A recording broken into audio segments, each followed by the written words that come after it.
বর্তমান সরকার যে কিভাবে চলছে এটা আমরা বুঝতে পারছি না এবং সম্ভবত জনাব তারেক রহমান সাহেব নিজেও বুঝতে পারছেন না যে তার সরকার আসলে কিভাবে চলছে।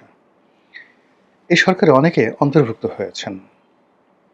আমরা যারা আমজনতা তারা বুঝতে পারছি না যে এই লোকটা কি করে উপদেষ্টা হলো, এই ভদ্রলোক কি করে এমপি হলেন, এই ভদ্রলোক কি করে যাকে বলা হয় মনোনয়ন পেলেন, এই লোকটা কি করে মন্ত্রী হলেন।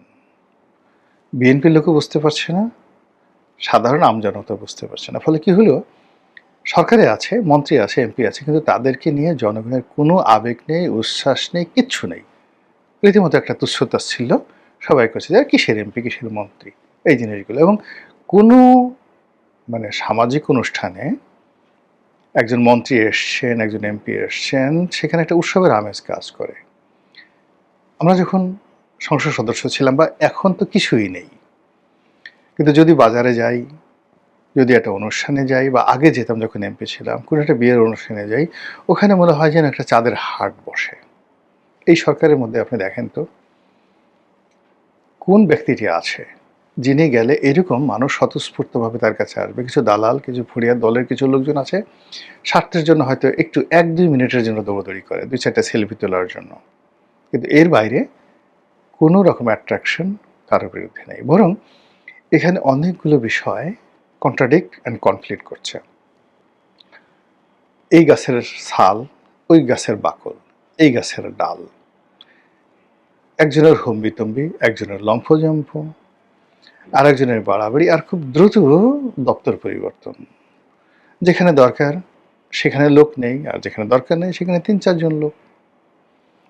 আপনি যোগাযোগ মন্ত্রণালয়ের মতো একটা মন্ত্রণালয় মন্ত্রণালয়ের একজন মন্ত্রী দিয়ে চালানো হচ্ছে। আবার পররাষ্ট্র মন্ত্রণালয়ে ৩ জন মন্ত্রী।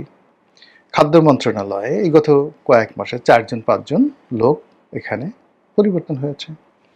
তথ্য মন্ত্রণালয় এখানে গিয়ে দেখেন, তথ্য আমাদের দেশে এটি এত গুরুত্বপূর্ণ কিছু বিষয় নয়।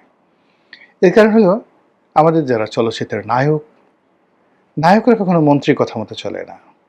যারা ভালো নায়িকা তারা কখনো মন্ত্রীর কাছে যায় না। এক্সট্রা যারা লোকজন আছে এরাও মন্ত্রী-ঠন্ত্রী এই সমস্ত পাত্তা দেয় না।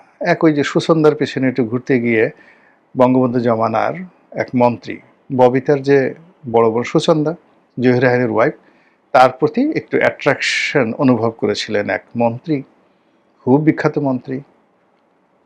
পরবর্তীতে বঙ্গবন্ধু এটা জানার পর তার চাকরি চলে গেল।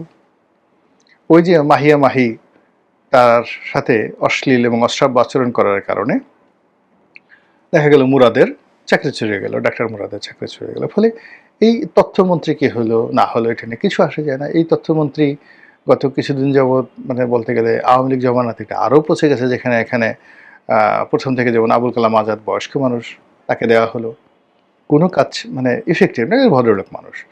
তারপরে এখানে দেওয়া হলো সেই হাসান মাহমুদকে কিছুদিন দেওয়া হয়েছিল কিনা জানি না, তারপর দেওয়া হলো হাসানুল হক ইনু সাহেবকে, এরপর মোহাম্মদ আরাফাতকে।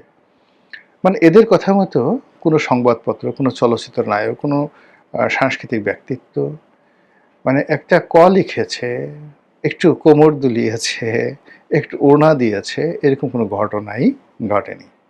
কিছু টেলিভিশন মালিক, ধরিবাজ টেলিভিশন মালিক, তারা এরকম ২-১ জনকে নিয়ে একটু আদর যত্ন করেছে, একটু খাবার দাবার দিয়েছে, একটু নরম জিনিসের সংস্পর্শ দেওয়ার চেষ্টা করেছে, দিয়ে তারা হয়তো কিছু সুযোগ সুবিধা নিয়েছে। এর বাইরে এটার কোনো গুরুত্বপূর্ণ ভূমিকা নেই। তো এইরকম তথ্য মন্ত্রণালয় এই মুহূর্তে মনে হচ্ছে যে 10টা স্বরাষ্ট্র মন্ত্রণালয়ের সমান। সেখানে উপদেষ্টা আছে, সেখানে প্রেস সচিব আছে, সেখানে মন্ত্রী আছে, সেখানে প্রতিমন্ত্রী আছে, এবং এর মধ্যে একজন মন্ত্রী বাদ হয়ে নতুন মন্ত্রী চলে আসলো।